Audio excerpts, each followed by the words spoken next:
आज हम लोग इकोनॉमी में एक ऐसे अध्याय की बात करने वाले हैं जो आप सुन करके थोड़ा सा आपको अटपटा लगेगा। शायद आप पहले नहीं सुने होंगे और इसीलिए आपके लिए महत्वपूर्ण हो जाता है। आपसे मेंस में ये सवाल पूछे जा सकते हैं। ये दरअसल अर्थशास्त्र का या इकोनॉमी का एक टॉपिक है। आप जैसा जानते ही हैं कि इकोनॉमी को उसके चरित्र प्रकृति के आधार पर अलग अलग नामों से जाना जाता है, जैसे कि कैपिटल इकोनॉमी यानी पूंजीवादी अर्थव्यवस्था, जिसमें पूंजी अर्थव्यवस्था का धुरी होता है। जितना ज़्यादा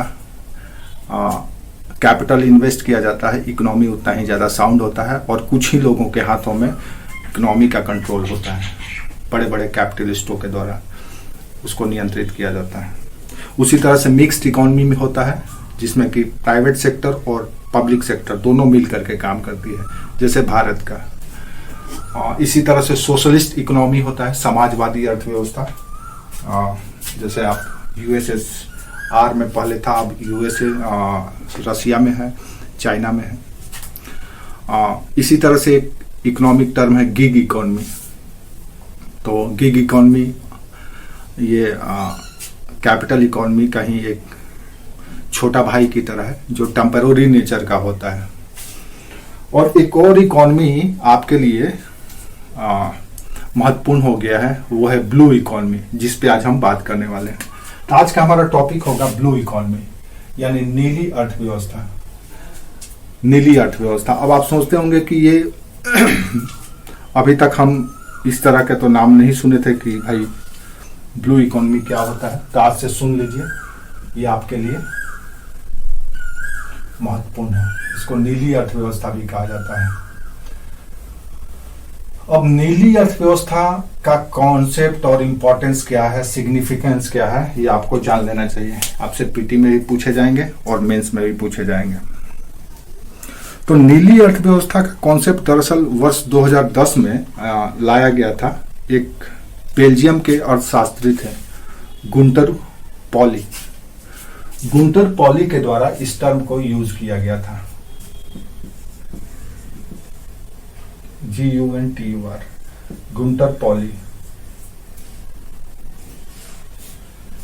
गुंटर पॉली ने इस टर्म का पहली बार उपयोग किया था। इन्होंने अपनी एक पुस्तक लिखी थी जिसका नाम था the blue economy. The blue economy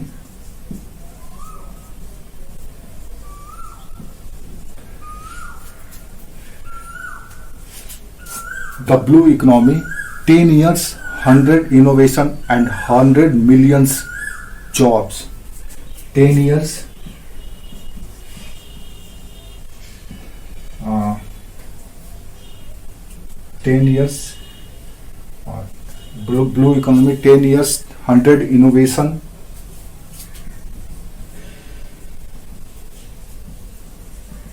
and 100 million job।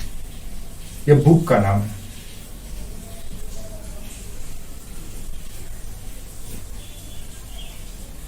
ये पुस्तक में पहली बार इस टर्म का यूज किया गया, ब्लू इकोनॉमी का। उसके बाद वर्ष 2015 में जब यूनाइटेड नेशन का पेरिस में क्लाइमेट चेंज पर सबमिट हुआ, संयुक्त राष्ट्र संघ का पेरिस में जलवायु परिवर्तन पर जब सम्मेलन हुआ और उसमें 2030 agenda for sustainable development United nation का जब पेरिस में 2015 में सबमिट हुआ, तो उसमें एक एजेंडा लाया गया सस्टेनेबल डेवलपमेंट का, जिसका नाम ही था एजेंडा फॉर सस्टेनेबल डेवलपमेंट।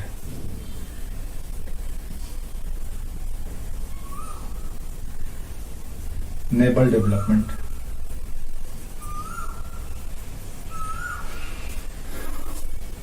सतत विकास के लिए एजेंडा, उसमें भी इसको तरजीह दिया गया। और सस्टेनेबल डेवलपमेंट का जो 14वां एस्पेक्ट है SDG 14 सस्टेनेबल डेवलपमेंट गोल का जो 14वां आयाम है या लक्ष्य है, उसमें स्पष्ट रूप से मेंशन किया गया है कि सागर के नीचे का जीवन को भी बढ़ावा देना है। एजेंडा 14 में आप देख सकते हैं कि उसमें क्लियर मेंशन किया गया है कि सागर के नीचे का या पानी के नीचे का जीवन, उसको भी हमको बढ़ावा देना है। पानी के नीचे का जीवन। अब ये 3 ऐसे टर्म हैं, 3 ऐसे आप कह सकते हैं कि 3 ऐसे प्लेटफॉर्म हैं या 3 ऐसे शुरुआत हैं जहां से ब्लू इकोनॉमी को बल मिला। सबसे पहले तो ब्लू इकोनॉमी गुंटर के द्वारा शुरू किया गया, एक कॉन्सेप्ट को, एक टर्म को लाया गया। दूसरा, इसको प्रमोट किया गया यूनाइटेड नेशन के द्वारा, संयुक्त राष्ट्र संघ के द्वारा पेरिस सम्मेलन में, जब उन्होंने एजेंडा 2030 लाया, जिसमें उन्होंने सस्टेनेबल डेवलपमेंट गोल को 2030 तक हासिल करने के लिए बताया। उसी में से जो 14वां लक्ष्य है, वो लक्ष्य है पानी के नीचे के जीवन को प्रमोट करना। तो आप समझ सकते हैं कि ये शुरुआत कहां से हुई थी। इसके बाद वर्ष 2017 में अगर आप देखें तो वर्ष 2017 में भी इसको जब यूनाइटेड नेशन UN कॉन्फ्रेंस हुआ, यूनाइटेड नेशन ओशन कॉन्फ्रेंस वर्ष 2017 में, उसमें ब्लू इकोनॉमी को आगे करने के लिए कॉल फॉर एक्शन, यानी कि इसको लागू करने के लिए बल दिया गया। यूनाइटेड नेशन ओशन कॉन्फ्रेंस,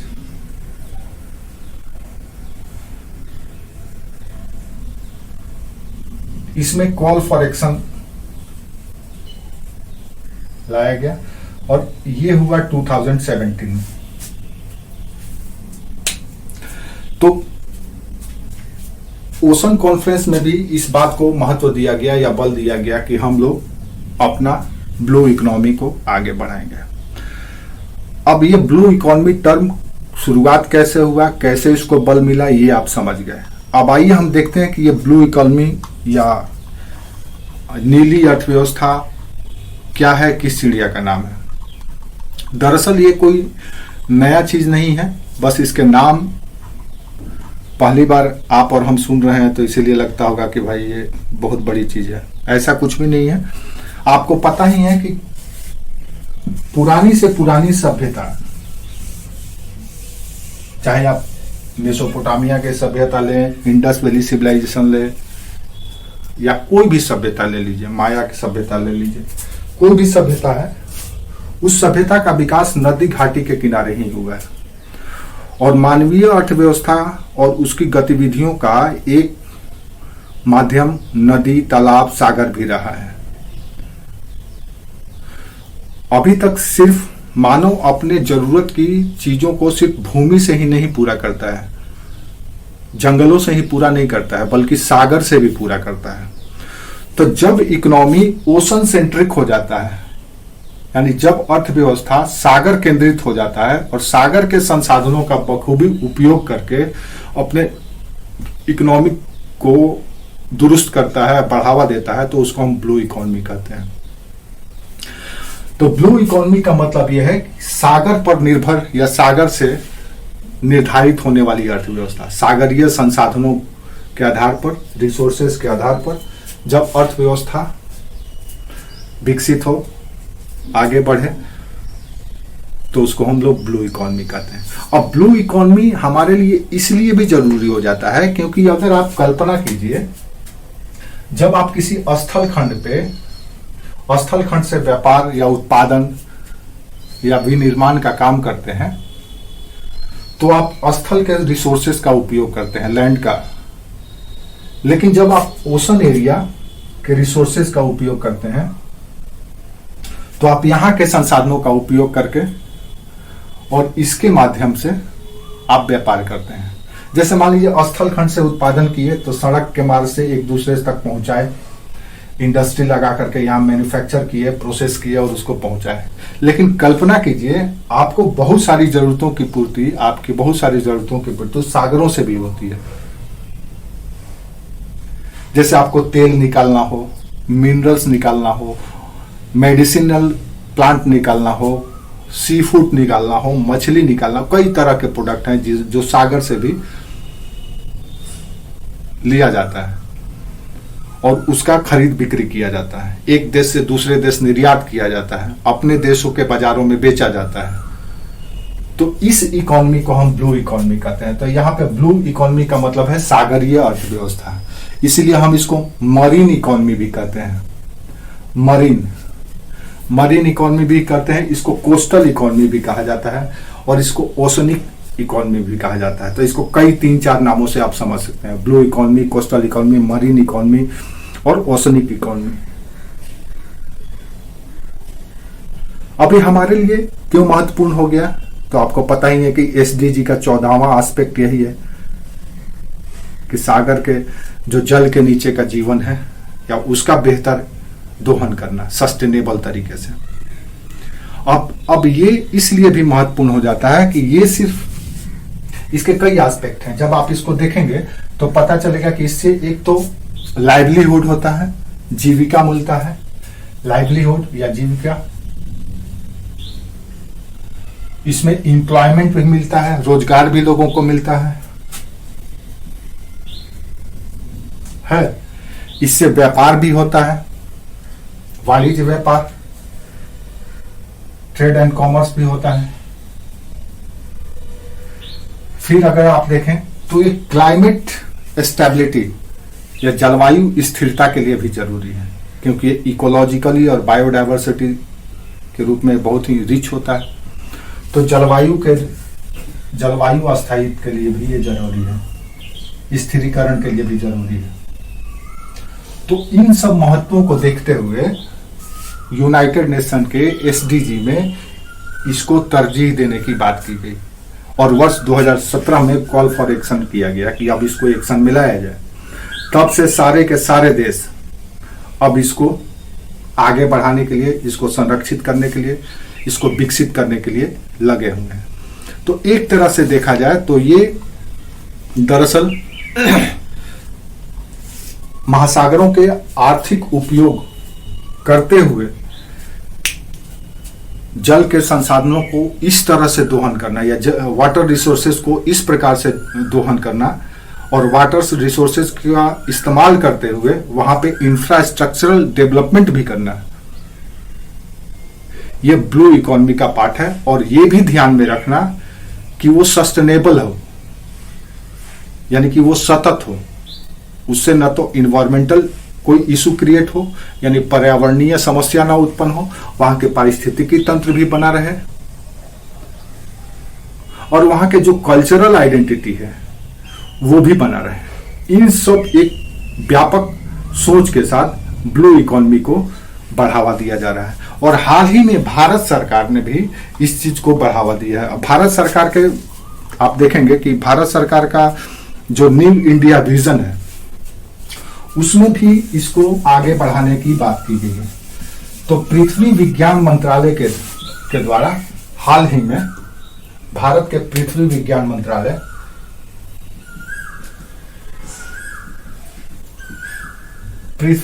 मंत्रालय ने अपना जो न्यू इंडिया विजन लाया है, न्यू इंडिया विजन,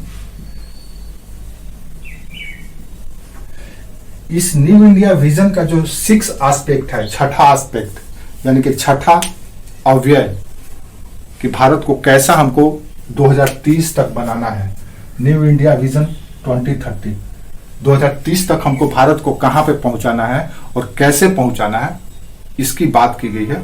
उसमें छठा एस्पेक्ट में स्पष्ट रूप से ये मेंशन किया गया है कि भारत में जो सागरमाला कार्यक्रम चलाया जा रहा है उसके माध्यम से भारत के समुद्र तटीय मार्ग के माध्यम से, समुद्र और समुद्र तटीय मार्ग के माध्यम से भारत को सशक्त बनाना है। यानी न्यू इंडिया विजन में भी भारत को सशक्त बनाने के लिए,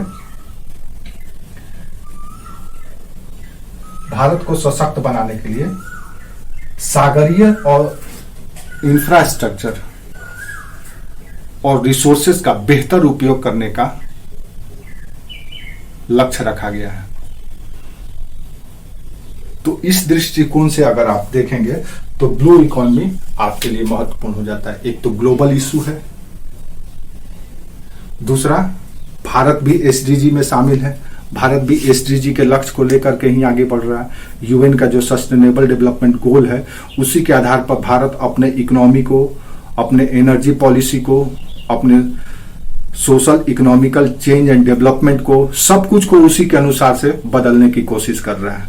एक बड़ा एस्पेक्ट है एसडीजी, जिसमें पूरे विश्व के सभी देशों को एक गाइडलाइन देता है, एक रास्ता दिखाता है कि आप सभी लोग इस तरह से अपनी अर्थव्यवस्था, अपने समाज, अपने संस्कृति, अपने पर्यावरण, सभी चीजों का विकास इस प्रकार से कीजिए। इन लक्ष्यों को निर्धारित कीजिए जिसमें एसडीजी में दिया गया है।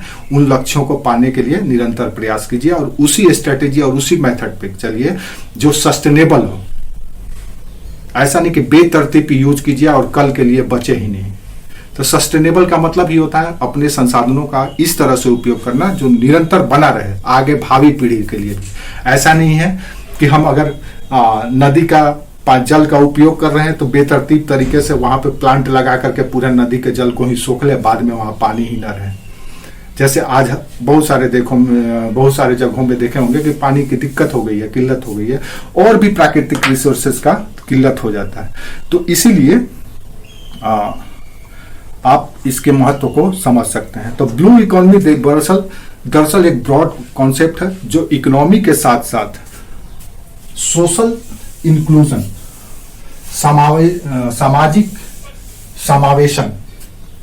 सामाजिक समावेशन, इकोलॉजिकली और इन्वायरमेंटली स्टेबिलिटी, पारिस्थितिकी और पर्यावरणीय दृष्टि से स्थिरता के साथ साथ महासागर के अर्थव्यवस्था को एकीकृत करता है। यानी जब आप महासागरीय अर्थव्यवस्था का ओशनिक इकोनॉमी का यूज करते हैं तो ओशनिक इकोनॉमी का यूज कुछ इस तरह से करिए कि ये सामाजिक रूप से समावेशित हो, सामाजिक समावेशीकरण हो, यानी सोशल इंक्लूजन हो। दूसरा पर्यावरणीय स्थिरीकरण भी हो। अब ये मूल कॉन्सेप्ट को ध्यान में रखते हुए ही आपको सागर के संसाधनों का उपयोग करना है। यही है ब्लू इकोनॉमी। तो ब्लू इकोनॉमी का मतलब ऐसा नहीं है कि सिर्फ अपने सागरीय संसाधनों का बेतरतीब दोहन कीजिए, नहीं, आप बेतरतीब दोहन न करके इसका इस्तेमाल कीजिए। क्यों करेंगे?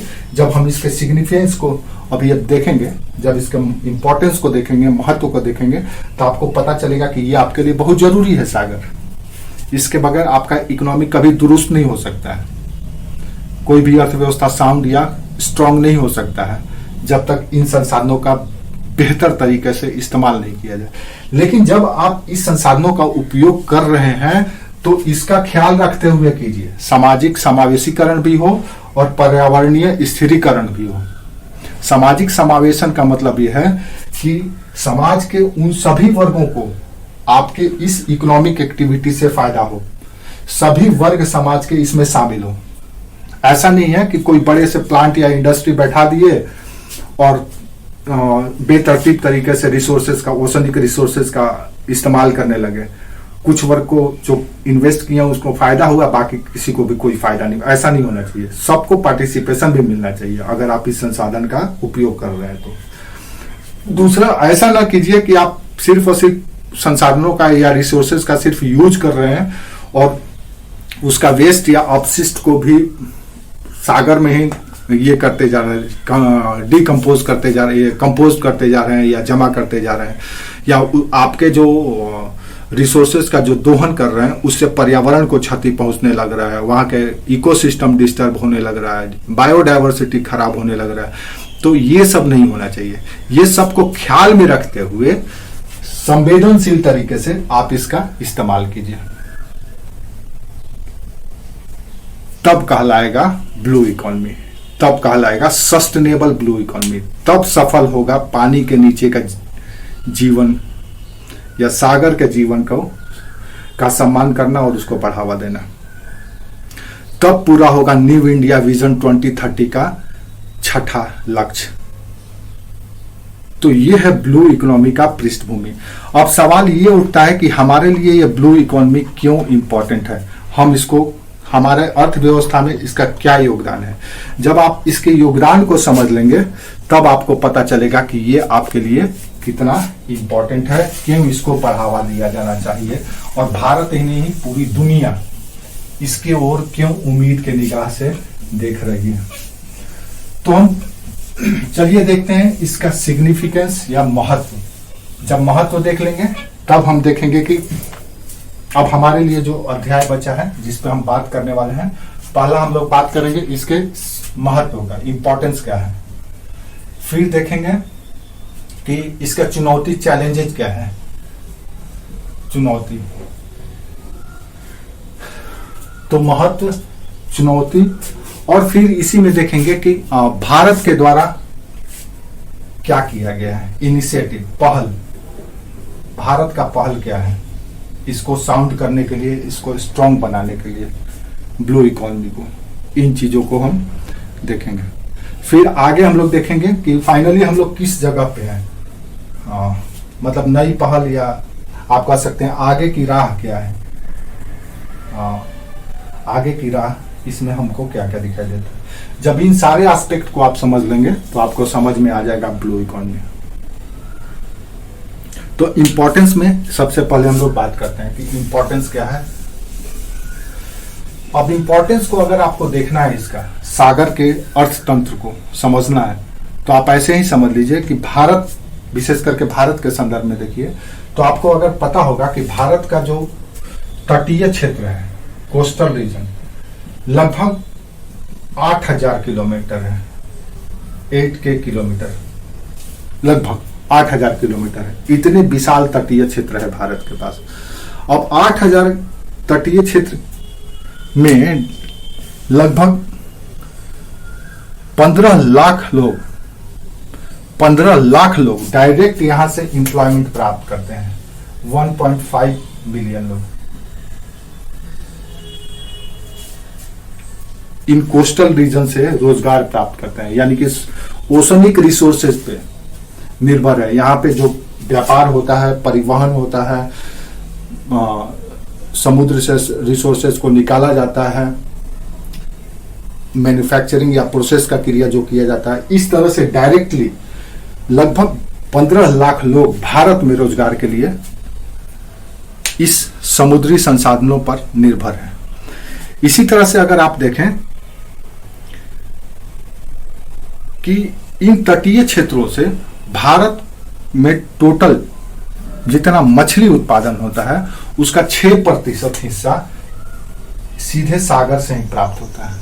6% हिस्सा अगर आपका साधन सीधे सागर से प्राप्त हो रहा हो तो समझ सकते हैं कि कितना महत्वपूर्ण है। अगर आप सोचिए कि भारत का जो पोषण स्तर है, यहाँ के विशाल आबादी का पोषण स्तर, वो विश्व के निम्नतम रैंकिंग में आता है, निचले पायदान पर गिना जाता है।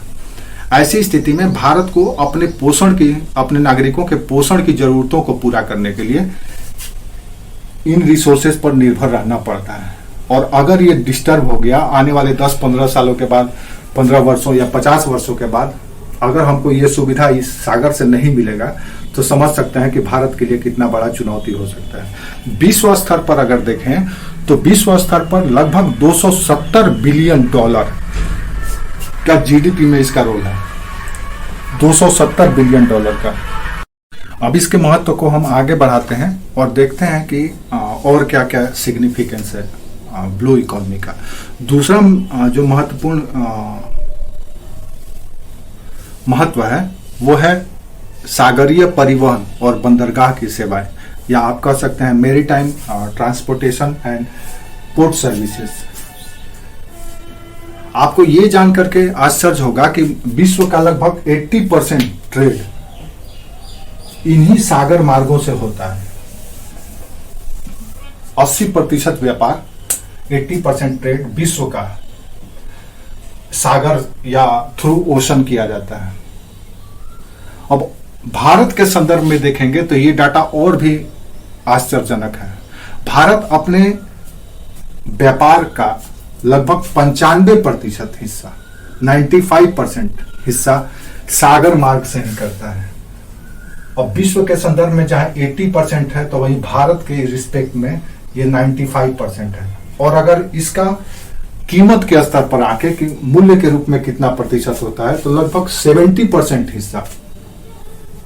अब आप समझ सकते हैं कि भारत के लिए ये ब्लू इकोनॉमी कितना सिग्निफिकेंस है, कितना महत्वपूर्ण है, भारत क्यों इसको लेकर के सेंसिटिव है।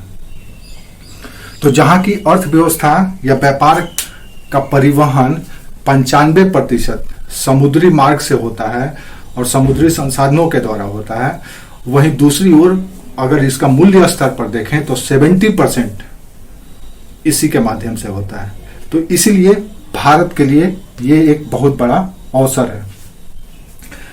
आने वाले समय में भारत की इकोनॉमी और ज्यादा बड़ा होगा। जिस तरह से भारत की अर्थव्यवस्था को खोला जा रहा है, मार्केट के अनुसार उसको परिवर्तित किया जा रहा है और भारत को चीन से टक्कर लेना है, तो ऐसी स्थिति में भारत को भी अपने विभिन्न परियोजनाओं, विभिन्न प्रोजेक्ट या स्कीमों के माध्यम से इसको और ज्यादा बढ़ावा देना होगा। क्योंकि भारत का इकोनॉमी जितना ज्यादा बड़ा होगा उतना ही ज्यादा ये भी भागीदार होता चला जाएगा। चीन, अगर आप चीन को देखें, चीन के साथ तुलना करें तो भारत के लिए चुनौती भी चीन ही है और तुलना भी चीन के साथ ही किया जाता है। तो चीन जो आज इकोनॉमिकली इतना साउंड हुआ है वो अपने बेहतर बंदरगाहों से के माध्यम से ही इतना सक्षम हुआ है। वो अपने पोर्ट का बखूबी और बेहतर उपयोग करता है और भारत वो अपने भूमि पर ही नहीं, अपने सागरीय क्षेत्र का ही नहीं बल्कि दूसरे देशों के कोस्ट का भी भाड़ा में लेकर के या किराया में लेकर के अपने अर्थव्यवस्था को साउंड करता है। तीसरा जो महत्व है इसका वो है पर्यटन। अगर आप पर्यटन को देखेंगे, टूरिज्म को, तो टूरिज्म में भी सागर का बहुत बड़ा योगदान है और विश्व का लगभग पर्यटन से एम्प्लॉयमेंट देखेंगे तो पूरे दुनिया में पर्यटन से रोजगार लगभग 9% आता है। पर्यटन की अगर हम विश्व के संदर्भ में बात करें तो 9% लोग एम्प्लॉय हैं या एम्प्लॉय जनरेशन होता है इस पर्यटन से। अब जीडीपी में अगर आप इस पर्यटन क्षेत्र का योगदान देखेंगे पूरे विश्व के जीडीपी में तो लगभग इतना ही है, 9.8% है। तो ये एक ऐसी अर्थव्यवस्था है ब्लू इकोनॉमी जहां पर्यटन क्षेत्र से 9% को रोजगार देता है और जीडीपी में, वर्ल्ड जीडीपी में लगभग 9.8% या 10% शेयर है इसका। अब ये कितना संवेदनशील है आप इसको समझ सकते हैं। भारत में भी अगर देखें तो भारत भी अगर चाहे तो अपने सागरीय पर्यटन को बढ़ावा दे सकता है। इसके पास भी बहुत सारा अपॉर्चुनिटी है। भारत के लगभग 9 स्टेट ऐसे हैं जो तटीय राज्य हैं, जो तट से जुड़े हुए हैं।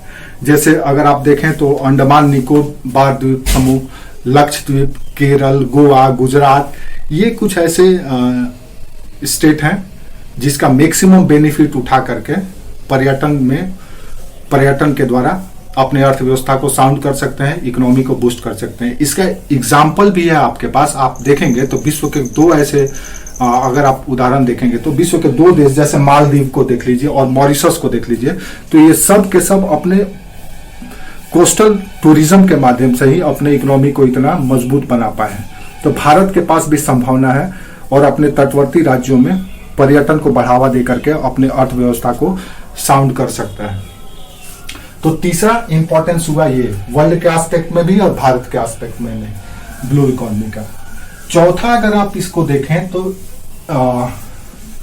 पर्यावरण संरक्षण के दृष्टिकोण से भी ये बहुत ही महत्वपूर्ण है, क्योंकि यहाँ के जो वनस्पति हैं जैसे मैंग्रोव, शैवाल या आप कह सकते हैं समुद्री घास या दलदली क्षेत्र जो वेटलैंड एरिया है, ये कार्बन का अवशोषण बहुत बेहतर तरीके से करते हैं। और जितना आप देखेंगे कि भूमि पर जो इकोसिस्टम है या भूमि पर जो कार्बन ऑब्जर्व करने वाले तंत्र हैं, उससे ये 5 गुना ज्यादा कार्बन ऑब्जर्व करते हैं। शैवाल, मैंग्रोव और यहाँ के वेटलैंड, और आप कह सकते हैं कि जो फाइटोप्लैंक्टन है, समुद्री घास, ये सब के सब स्थल से लगभग 5 गुना ज्यादा कार्बन अवशोषण करते हैं। और कार्बन का अगर अवशोषण कर लिया गया और कार्बन अगर जलवायु में शामिल नहीं हुआ, जलवायु में उसका हस्तांतरण नहीं हुआ, तो आपका जलवायु परिवर्तन की जो दर है वो कम हो जाएगी। तो कार्बन अवशोषण के लिए भी ये बहुत जरूरी है। और यहाँ पे जो कार्बन अवशोषित किया जाता है जो ओसनिक प्लांट के द्वारा, इसको हम लोग ब्लू कार्बन भी कहते हैं। तो ब्लू कार्बन क्या है? तो ब्लू कार्बन दरअसल इन्हीं ओसनिक एलिमेंट्स के द्वारा, जैसे मैंग्रोव के द्वारा या फाइटोप्लैंक्टन के द्वारा, शैवाल के द्वारा जो अवशोषित किया जाता है, उसको हम लोग ब्लू कार्बन कहते हैं। और सतह या स्थल के तंत्र से 5 गुना ज्यादा एब्जॉर्ब करते हैं। तो विश्व की अर्थव्यवस्था के लिए ब्लू इकोनॉमी क्लाइमेट प्रोटेक्शन या क्लाइमेट संरक्षण के लिए बहुत जरूरी है। फिर अगर आप आगे अगर बढ़ें तो देखेंगे कि यहाँ से रिन्यूएबल एनर्जी भी प्राप्त किया जाता है। और भारत जो अपना लक्ष्य निर्धारित करके रखा है कि हम 2030 तक लगभग कार्बन उत्सर्जन को 30 से 35% तक कम कर देंगे।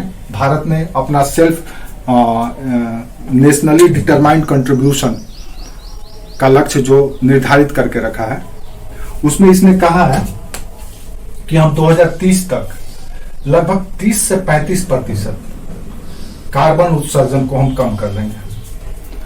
अब 30 से 35% कार्बन उत्सर्जन को कम करने के लिए कहीं ना कहीं रिन्यूएबल एनर्जी या नवीन ऊर्जा पर निर्भर करना पड़ेगा। तो इसीलिए इन सागरों के पास रिन्यूएबल एनर्जी के सोर्स भी हैं, जैसे टाइडल एनर्जी, ज्वार ऊर्जा, जियोथर्मल एनर्जी, भूतापीय ऊर्जा, इसी तरह से विंड एनर्जी, पवन ऊर्जा, कोस्टल रीजन का पवन ऊर्जा, और थर्मल एनर्जी, और आप कह सकते हैं कि एक और एनर्जी है, हालांकि भारत में वो अभी प्रायोगिक स्तर पर नहीं आया है, क्लैथरेट एनर्जी। तो ये सारे रिन्यूएबल एनर्जी को या अपने जरूरतों को पूरा करने के लिए भारत के लिए ये कोस्टल या समुद्र तटीय या ओशनिक अर्थव्यवस्था को विकसित करना या उसको बढ़ावा देना अनिवार्य हो जाता है। नहीं तो भारत को अपने सतह पे जो परंपरागत ऊर्जा का जो स्रोत है, जैसे थर्मल एनर्जी, जैसे कोयला से हाइड्रो एनर्जी, इस पर निर्भर रहना पड़ेगा। और उसके पास रिन्यूएबल एनर्जी के लिए अपार सोर्स है। सोलर एनर्जी के रूप में भी इसका उपयोग किया जा सकता है। तो कुल मिला जुला करके अगर देखें तो ऊर्जा के दृष्टिकोण से भी और सस्टेनेबल एनर्जी या रिन्यूएबल एनर्जी के दृष्टिकोण से भी आपका ये ब्लू इकोनॉमी बहुत ही महत्वपूर्ण है। और आने वाले समय में हो सकता है कि इसका भारत ज्यादा से ज्यादा उपयोग करे। एक और बात है, ये इसलिए भी महत्वपूर्ण है क्योंकि यहाँ पे बहुत सारे समुद्र में, सागर में छोटे छोटे द्वीप हैं जहाँ पे उनका एक अलग ये चुनौती है और अवसर भी है। तो इन द्वीपों में और उन तटों के किनारे, छोटे छोटे द्वीप और सागर के तटों के किनारे के जो स्टेट है, उनकी सागरीय जल को आप कह सकते हैं कि डी एसिडिफिकेशन करके, अलवणीकरण करके पेय जल के रूप में जल का इस्तेमाल किया जा सकता है। बहुत सारे स्टेट हैं भारत के, अगर रिस्पेक्ट में देखें, जैसे चेन्नई है तो वहां जल का संकट है, पीने का पानी का संकट है। तो पीने के पानी की जरूरत की पूर्ति इन सागरों से की जा सकती है। अगर डी एसिडिफिकेशन का कोई टेक्निक हो, कोई पद्धति हो, कोई तकनीक हो, तो उसके माध्यम से राज्यों के जल या पेयजल की आवश्यकताओं को भी पूरा किया जा सकता है। और ये टेक्निक हालांकि आ चुका है, कई राज्य कई पायलट प्रोजेक्ट के रूप में इसका प्रयोग भी किया जा रहा है, लेकिन थोड़ा सा खर्चीला है, लेकिन आने वाले समय में उसमें सुधार हो जाएगा। तो कुल मिला जुला करके देखा जाए, एक और बात, ये आपके लिए कई रिसोर्सेस भी देता है सागर, जैसे कि बहुत सारे मेडिसिनल प्लांट हैं फूड के लिए और सजावट के लिए सामान के रूप में इन रिसोर्सेज से या सागर से प्राप्त किया जाता रहा है। तो अगर आप देखें तो आपका ब्लू इकोनॉमी का इतना इंपॉर्टेंस है, यानी इन महत्व के कारण आने वाले समय में हर एक देश का ये फोकस होगा कि हम अपने सागर के संसाधनों का बेहतर तरीके से कुशल प्रबंधन के साथ और सस्टेनेबल अप्रोच के साथ इस्तेमाल करें और अपने स्थलीय जरूरत पर या स्थल में निवास करने वाले लोगों के जरूरतों को निरंतर पूरा करते रहें। और इसीलिए ब्लू इकोनॉमी के कंसेप्ट को लाया गया। अब सवाल ये उठता है कि इसके लिए क्या क्या किया गया है, भारत ने इसके लिए कौन कौन से कदम उठाए हैं, या भारत इसके लिए अभी तक से क्या क्या किया है, ये भी हमारे लिए महत्वपूर्ण हो जाता है। तो भारत इसके लिए कई इनिशिएटिव उठा चुका है और उठाता भी रहेगा। जैसे अगर देखें तो भारत ने एक स्कीम शुरू किया है, deep ocean mission. Deep ocean mission, अब हम बात कर रहे हैं कि भारत द्वारा उठाए गए कदम ब्लू इकोनॉमी को प्रमोट करने के लिए, उसको सस्टेनेबल बनाने के लिए। तो पहला इनिशिएटिव है डीप ओशन मिशन। ये टर्म या ये स्कीम को याद रखिएगा, आपसे पूछा जा सकता है कि कौन ब्लू इकोनॉमी से जुड़ा हुआ है या ब्लू इकोनॉमी को इनहेंस करने के लिए, उसको बढ़ाने के लिए भारत के द्वारा कौन कौन से स्कीम लाए गए हैं। तो डीप ओशन मिशन, ये मिशन दरअसल इस उद्देश्य से किया गया है कि सागर के नीचे गहराई में जो रिसोर्सेस हैं, उन रिसोर्सेस का इस्तेमाल एक बेहतर और उन्नत तकनीक और प्रौद्योगिकी के माध्यम से किया जाए, ताकि संसाधनों का दोहन भी हो और जो सागर के नीचे का इकोलॉजी या पारिस्थितिकी या परितंत्र है वो भी डिस्टर्ब ना हो। और इसको ध्यान में रखते हुए ये मिशन शुरू किया गया है। यानी इस मिशन में सागर के गहराई में जाकर के संसाधनों का दोहन भी करना है, लेकिन दोहन करने के लिए उच्च और बेहतर या रिलायबल टेक्नोलॉजी का उपयोग करना है और इसको बढ़ावा देना है। दूसरा, सागरमाला परियोजना। सागरमाला परियोजना इज अ लैंडमार्क परियोजना फॉर इंडिया। सागरमाला परियोजना अगर आप देखें तो ये एक ऐसा परियोजना है जिसमें पूरे सागर के किनारे के तट के जितने भी बंदरगाह हैं, उन सारे बंदरगाहों को आपस में जोड़ना और उसके साथ साथ उनको भारत के अंदरूनी क्षेत्रों को भी उन सागर को तटों से या पोर्ट से थ्रू इंफ्रास्ट्रक्चर डेवलपमेंट जोड़ना। यानी कि सागरमाला परियोजना एक ऐसा प्रोजेक्ट है जो सागर को ध्यान में रख करके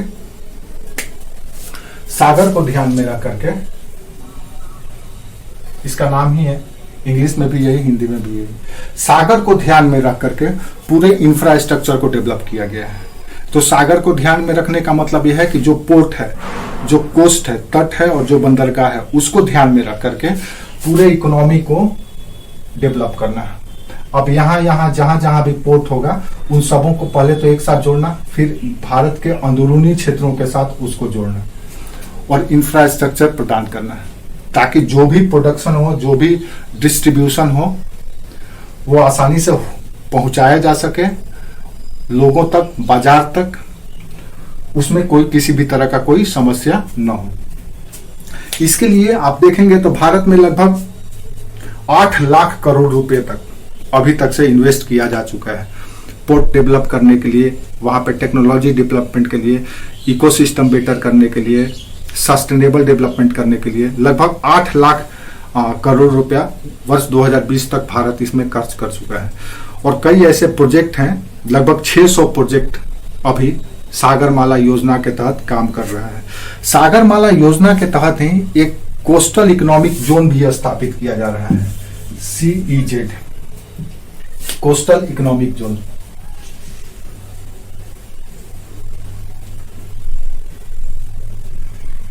CEZ, आप SEZ तो सुने ही होंगे, स्पेशल इकोनॉमिक जोन, विशेष आर्थिक क्षेत्र। उसी तरह से CEZ भी सुन लीजिए, यह है coastal economic zone. Coastal economic zone यानी कि कोस्ट के इकोनॉमिक को प्रमोट करना है विशेष आर्थिक क्षेत्र के रूप में, तट के विशेष आर्थिक क्षेत्र को प्रमोट करने के लिए। अब यहाँ पे क्या किया जाएगा, तो यहाँ पे कोस्ट में छोटे छोटे शहरों को विकसित किया जाएगा जिसमें वेल इंफ्रास्ट्रक्चर होगा,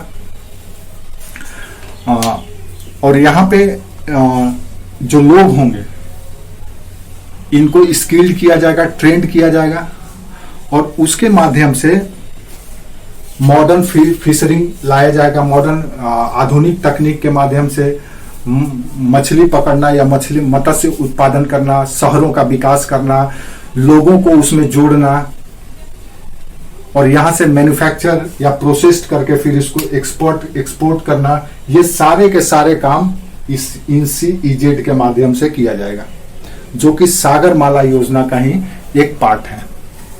जैसा कि हम लोग देखें कि सागरमाला प्रोजेक्ट एक बहुत बड़ा, एक ग्लोबल, एक तरह से कह सकते हैं कि एक ब्रॉड कॉन्सेप्ट है, जो कि तट के अर्थव्यवस्था या तट को ध्यान में रख करके विकसित किया गया है। उसी में एक माइक्रो प्रोजेक्ट के रूप में आप CEZ को देख सकते हैं, जो कि न केवल शहर का विकास करेगा बल्कि लोगों को भी रोजगार वहां प्रदान करेगा, वहां इंफ्रास्ट्रक्चर जनरेशन दिया जाएगा, स्किल डेवलपमेंट किया जाएगा। ये सारे काम करते हुए वो एक तरह से इंडिपेंडेंट इकोनॉमिक जोन के रूप में डेवलप कर दिया जाएगा। तो इससे क्या होगा कि ये सस्टेनेबल होगा, कोस्टल इकोनॉमी सस्टेनेबल होगा। तो भारत के द्वारा दूसरा इनिशिएटिव जो लिया गया वो सागरमाला प्रोजेक्ट। तीसरा जो ये है वो भारत सरकार के द्वारा ये लिया गया है कि तटीय क्षेत्र प्रबंधन, आप कह सकते हैं कि एकीकृत तटीय क्षेत्र प्रबंधन लाया गया है, एकीकृत तटीय क्षेत्र प्रबंधन कार्यक्रम। तीसरा एकीकृत तटीय क्षेत्र प्रबंधन कार्यक्रम, यह भी भारत का एक पहल है। इसके अंतर्गत यह किया जाएगा कि समुद्री संसाधनों का संरक्षण तो किया ही जाएगा, साथ ही साथ इसके माध्यम से तट के किनारे जो भी समुदाय या कम्युनिटी रहता है उसको आजीविका के लिए अवसर प्रदान किया जाएगा तटीय क्षेत्र प्रबंधन के द्वारा।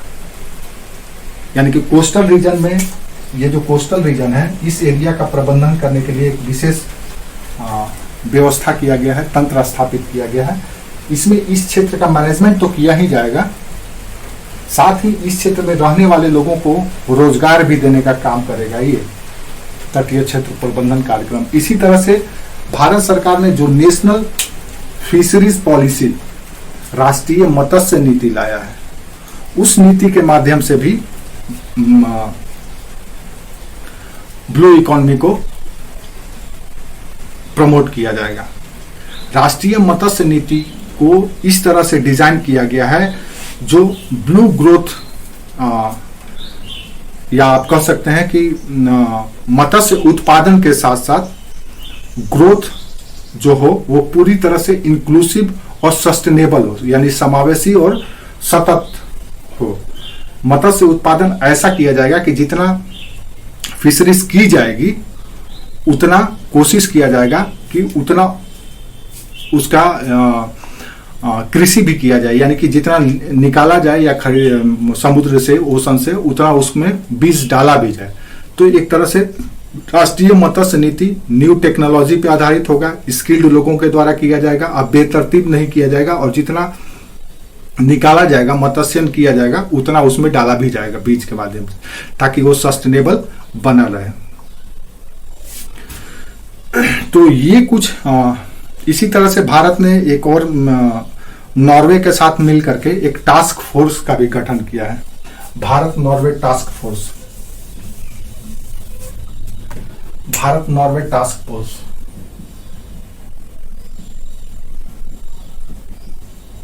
ये दरअसल वर्ष 2020 में 2020 में इसका गठन किया गया। भारत और नॉर्वे दोनों एक साथ मिल करके ब्लू इकोनॉमी को प्रमोट करने के लिए इनोवेशन करेंगे, टेक्नोलॉजी डेवलपमेंट करेंगे और उसका इम्प्लीमेंटेशन किया जाएगा तथा उसका मैनेजमेंट भी किया जाएगा। तो भारत दो राष्ट्रों के साथ मिलकर के, नॉर्वे के साथ मिलकर के एक टास्क फोर्स गठित किया गया ब्लू इकोनॉमी को प्रमोट करने के लिए। तो अभी तक से भारत के द्वारा कुल इतने काम किए जा चुके हैं ब्लू इकोनॉमी को प्रमोट करने के लिए। अब सवाल ये भी उठता है कि भारत के लिए